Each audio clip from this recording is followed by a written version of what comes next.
kasih pemirsa, masih di Dialog Jember. Pada kali ini bersama Bapak Asep Munandar dan juga Bapak Edi Budi Susilo. Nah, Pak Asep terkenal di Jember terkenal dengan kota penghasil tembakau kayak gitu. Dan ternyata di sana juga ada peredaran rokok ilegal. Nah, untuk mengedukasi dan memberikan informasi kepada masyarakat terkait dengan ciri-ciri dari rokok ilegal tuh seperti apa, Pak? Ya, jadi kalau kita bicara rokok ilegal, jadi memang kami bersama dengan teman-teman Satpol PP dengan memanfaatkan dana bagi hasil cukai hasil tembakau, mungkin dapat saya sampaikan ya kenapa Jember mendapatkan DBHJAT yang cukup besar ya. Itu salah satunya karena Jember ini terkenal sebagai daerah penghasil daun tembakau.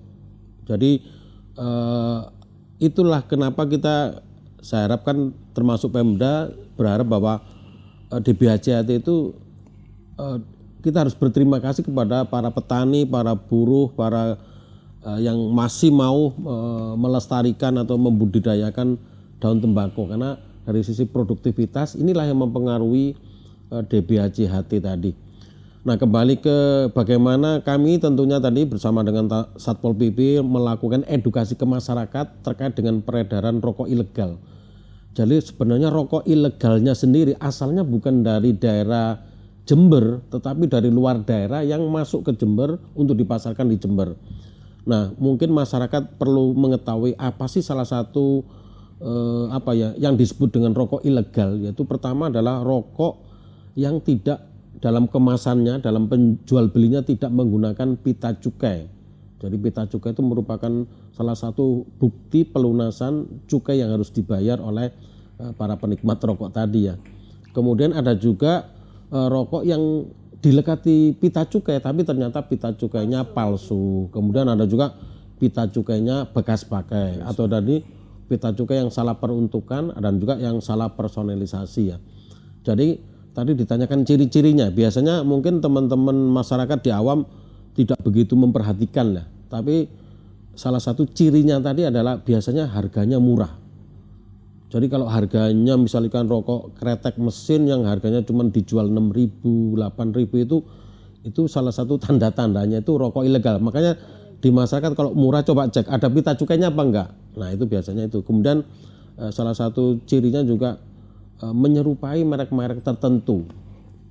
Dan yang ketiga mereka biasanya tidak berani menunjukkan siapa sih produsennya itu dan kota asalnya karena mereka takut oleh kita dicek ini pabriknya di mana ini ya. Itu salah ya, makanya mereka sengaja mengaburkan misalnya contohnya produksi PRAA Indonesia. Wah, repot kan kita. Jadi itu salah satu cirinya. Jadi kalau di kami ketentuan peredaran rokok itu, jual beli rokok itu harus mencantumkan nama pabrik dan kota produsennya. Baik, terkait dengan ciri-ciri sudah disampaikan oleh Bapak Asep. Nah, sekarang upaya.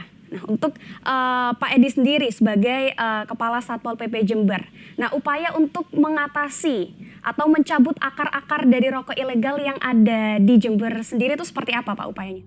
Ya, jadi di APBD 2022 kami mendapat limpahan yang semula tugas ini diamanatkan kepada Dinas Perindustrian dan Perdagangan agar lebih fokus, lebih intens, maka kemudian ada instruksi sesuai dengan Peraturan Menteri Keuangan 215 PMK 07 tahun 2021 ini dialihkan. Jadi untuk hal yang menyangkut sosialisasi dan penindakan itu kemudian ditugaskan kepada Satuan Polisi Pamong Praja yang kemudian bekerja sama membantu tugas-tugas dari Pak Asep, dari Bea Cukai untuk bagaimana peredaran ini bisa kita minimalisir, kalau perlu kita hentikan. Karena tadi disampaikan terbukti bahwa faktanya ada. Ya, di Jember faktanya ada dan selama kurang lebih 3 bulan terakhir ini setelah ditangani oleh Pol PP, kami sudah melakukan langkah-langkah sosialisasi, kemudian penindakan. Di 6 kecamatan aja kita sudah menghasilkan ya, bukan bangga kita ini, tetapi persoalannya kemudian ada fakta bahwa di situ ditemukan rokok ilegal hampir 30.000 batang yang ada di 6 kecamatan tersebut. Nah, oleh karena itu terus ini akan kita intensifkan Karena peredaran yang selama ini sudah terjadi dan kemudian bisa ditangkap ya di wilayah Bea Cukai itu sudah 3 juta batang ya.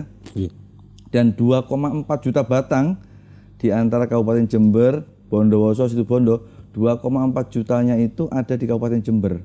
Artinya cukup masif ya, peredaran itu cukup masif dan kami tentu saja akan terus-menerus sosialisasikan kita gencarkan, penindakan juga akan kita gencarkan. Supaya apa?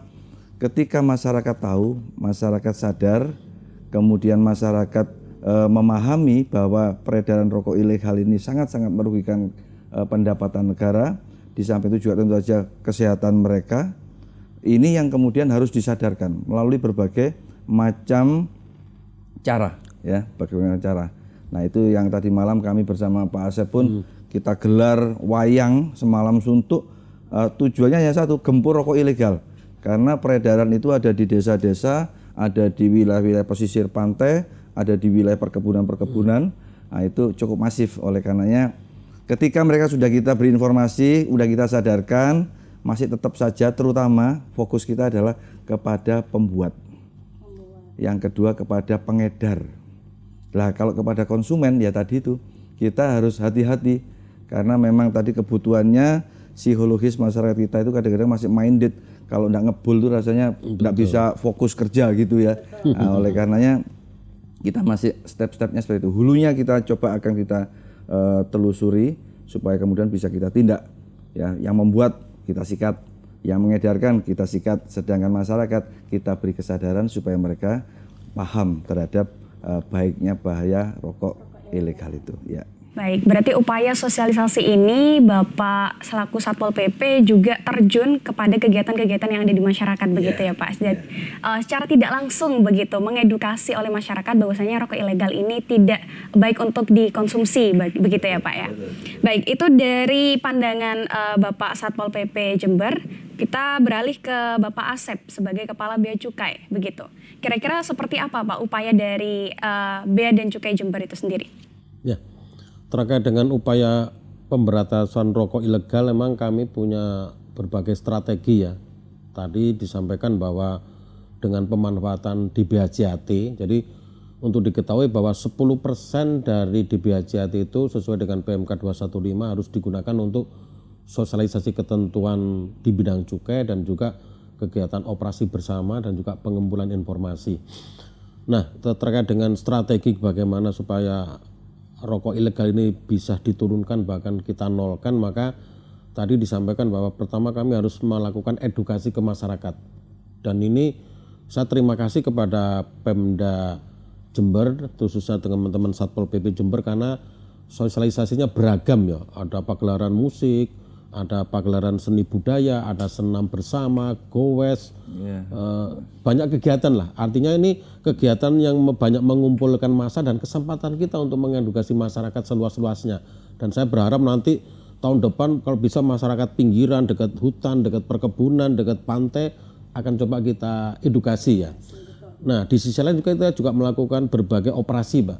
Jadi kami melakukan operasi mandiri. Jadi kalau kami juga dalam hal tertentu juga melakukan operasi sendiri itu sudah banyak kami lakukan dan terbukti di Jember ini dari 31 kecamatan ternyata ada 15 kecamatan yang terdapat peredaran rokok ilegal. Bahkan saya juga cukup kaget di kecamatan yang istilahnya di kota juga ada itu ya. Nah, ini makanya kami tentunya akan sesering mungkin melakukan operasi dan juga operasi bersama. Nah, kami tadi di samping operasi mandiri, kami juga pemanfaatan DBHJAT melakukan operasi bersama dengan teman-teman di Satpol PP Jember. Dan alhamdulillah Pak Edi, terima kasih. Jadi untuk 3 bulan ini aja teman-teman ini hasilnya sudah 109.000 Pak. Lebih dari 100.000 kami di antara kami total 3 juta itu ada yang bersama-sama itu menghasilkan satu temuan ya. Kemudian juga kami berusaha untuk menggalang informasi ya. Nah, ini juga kami bersyukur sekarang Satpol PP mendapatkan pemanfaatan di DBHJAT. Kita ketahui bahwa Satpol PP mempunyai sampai trantip di tingkat-tingkat kecamatan. Nah, ini yang kita manfaatkan untuk mencari informasi peredaran rokok ilegal dengan memanfaatkan organ-organ yang di daerah-daerah dari teman-teman Satpol PP tadi. Tadi sudah dipantik terkait dengan daerah mana begitu ya, ada beberapa daerah. Nah kira-kira dengan adanya rokok ilegal, mungkin rokok ilegal itu tidak terjadi pada tahun ini saja, akan tapi pada tahun-tahun sebelumnya juga ada ya Pak ya. Nah terkait itu kerugian yang diterima negara itu berapa begitu? Mungkin bisa dijawab oleh Pak Asep Pak. Ya, kalau tentunya kerugian negaranya cukup besar ya. Jadi kalau rokok ilegal itu artinya dia tanpa membayar cukai, tanpa membayar PPNHT, tanpa membayar pajak ekspor ya.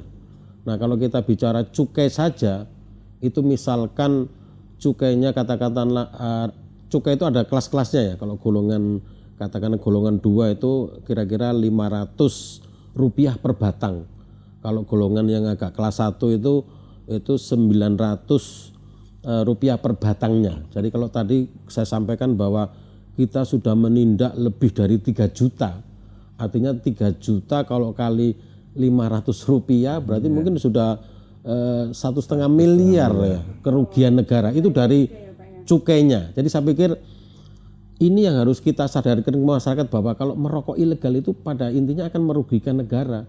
Karena cukai tadi itu akan kita kembalikan ke masyarakat. Dari cukai itu dari rakyat akan kita kembalikan ke rakyat melalui DBHC-HT. Makanya kalau semuanya warga Jember merokok yang legal, pungutan negara meningkat, nah nanti DBHC-nya meningkat.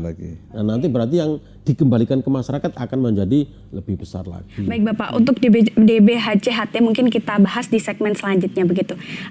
Tadi kita juga sudah mengetahui terkait dengan peredaran rokok di Jember itu seperti apa, kemudian kerugian negara. Nah pemirsa, kita juga akan membahas terkait dengan sanksi bagi distributor dan juga tentunya produksi yang memproduksi rokok ilegal itu sendiri. Nah namun jangan dijawab dulu Bapak, kita akan kembali setelah jeda berikut ini.